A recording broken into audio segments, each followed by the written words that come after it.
Betul. Ya kita tidak menafikan juga bahwa PKS itu partai Islam. Tapi sekarang antara PKS dengan Anies, mana yang lebih merangkum atau lebih menyimbolkan politik Islam di Indonesia? Pasti Anies. Apalagi kalau kita bicara sistem pemerintahan Indonesia sebagai presidensial ya, ke depan itu pasti orang akan berpikir calon presiden. Mohon maaf ya, antara Anies ikut PKS atau PKS ikut Anies? Nah, menurut saya sih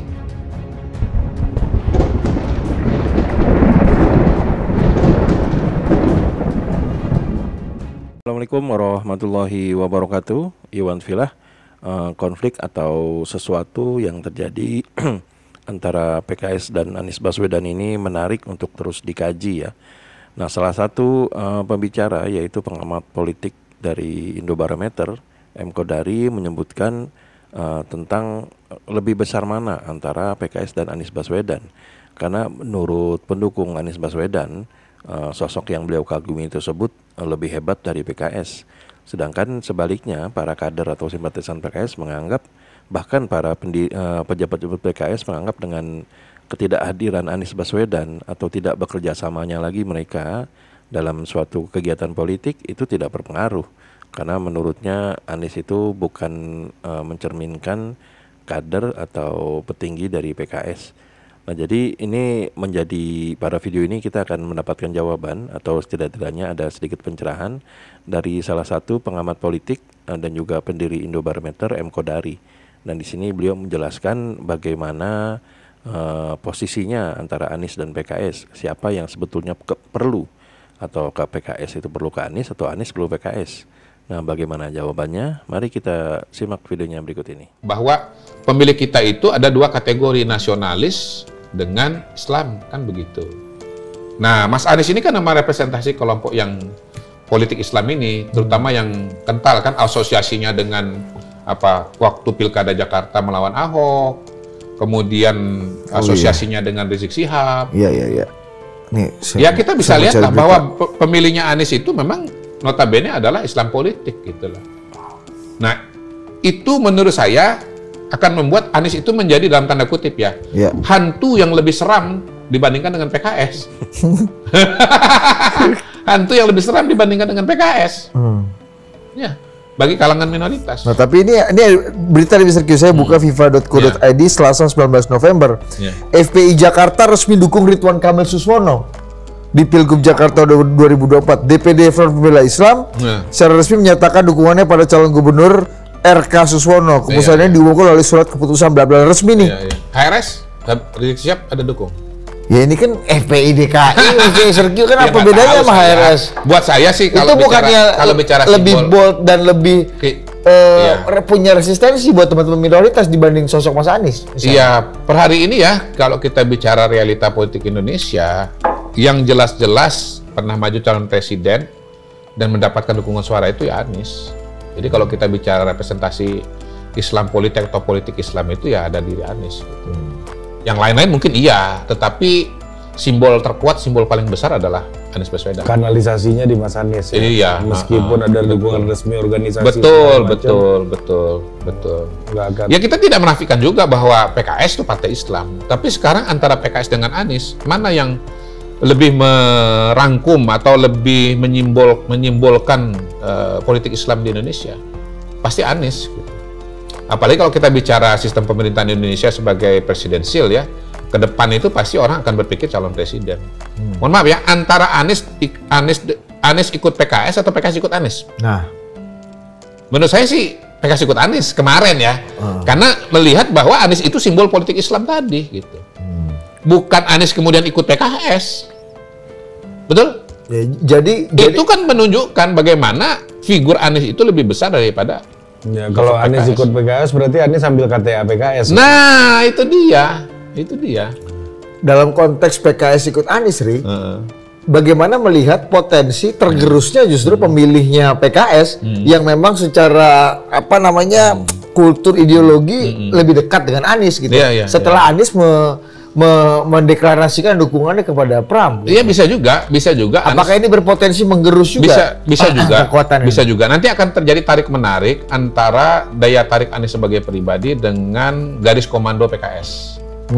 Nah, kita nggak boleh lupakan ya bahwa garis komando PKS itu kan juga cukup kuat juga. Dan justru salah satu ujian bagi PKS pertama nih ya terbesar menurut saya pada hari ini. Bagaimana mereka mendukung kandidat yang bukan simbol Islam politik gitu loh. Walaupun sekali lagi mau ditambahkan di dalamnya juga ada kader internal yang namanya Suswono kan. Gitu. Jadi ujian mesin PKS itu hemat saya sesungguhnya salah satu adalah pada hari ini. PKS kalau mengatakan mesin kami solid, itu jangan ngomong Pilpres 2024. Itu nggak usah ada komando juga. Ya, hati nurani dan komando nyambung. Konstituennya udah ke Anies gitu loh. Tetapi pada hari ini, kalau PKS mengatakan mesin kami solid, buktikan bahwa Pramono Rano itu menang di Jakarta dan menang di basis-basis di mana PKS itu kuat, seperti misalnya di Jakarta Timur dan Jakarta Selatan. Jawa Timur mulu sih. Tahu kenapa ya, gue ingin Jawa Timur terus ya. Lagi kangen sama Bukovifa kayaknya. Nah, sementara kemarin Anies juga kuat tuh, seingat saya tuh di Jakarta Timur sama Jakarta Selatan gitu. Jadi sekarang di wilayah-wilayah kelompok Islam itu tarung nanti antara Anies dengan PKS.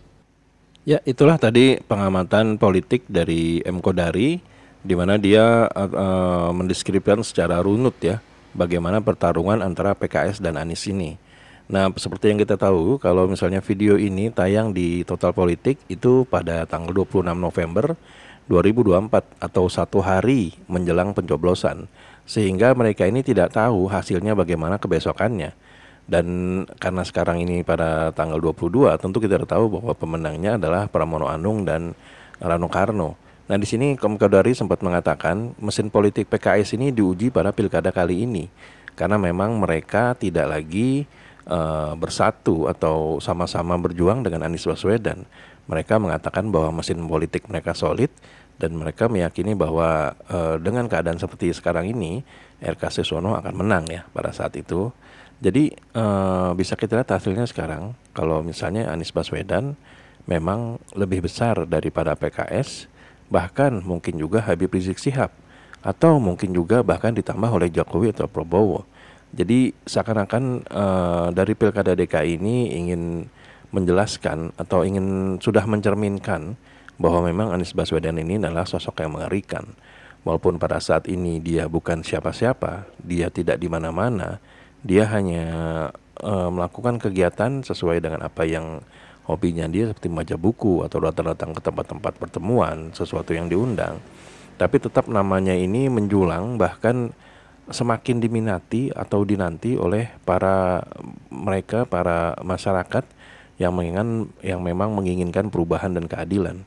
Nah, kalau memang Om Kodari ini mengatakan kalau Anies ini mempresentasikan pemilih Islam, nah pada saat ini sepertinya bukan lagi mempresentasikan Islam secara utuh, tapi sudah nasional. Karena memang ya seperti kita tahu bahwa Pramono Rano ini adalah mengidentikan dengan nasionalis ya, karena mereka dari partai PDIP.